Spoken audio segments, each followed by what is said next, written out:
ನಮ್ಮ ದೇಶದಲ್ಲಿ ಅತಿ ಹೆಚ್ಚು ಆಹಾರ ಖಾದ್ಯಗಳಲ್ಲಿ ಚಪಾತಿಯು ಒಂದು. ದಿನನಿತ್ಯದ ಆರೋಗ್ಯದಲ್ಲಿ ಚಪಾತಿ ಉತ್ತಮ ಆರೋಗ್ಯಕರ ಆಹಾರವಾಗಿದೆ. ಹಾಗಾಗಿ ಎಲ್ಲರೂ ಚಪಾತಿಯನ್ನು ಜಾಸ್ತಿ ಸೇವನೆ ಮಾಡುತ್ತಾರೆ. ಇದರಿಂದ ದೇಹದ ಶಕ್ತಿ ಹೆಚ್ಚುತ್ತದೆ ಹಾಗೂ ತುಂಬ ಆರೋಗ್ಯಕರವಾದ ಆಹಾರ ಇದಾಗಿದೆ.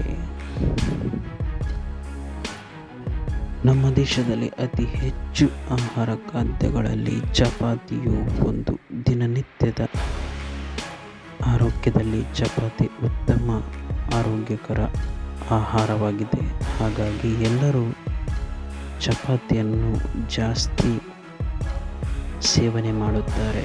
ಇದರಿಂದ ದೇಹದ ಶಕ್ತಿ ಹೆಚ್ಚುತ್ತದೆ ಹಾಗೂ ತುಂಬ ಆರೋಗ್ಯಕರವಾದ ಆಹಾರ ಇದಾಗಿದೆ.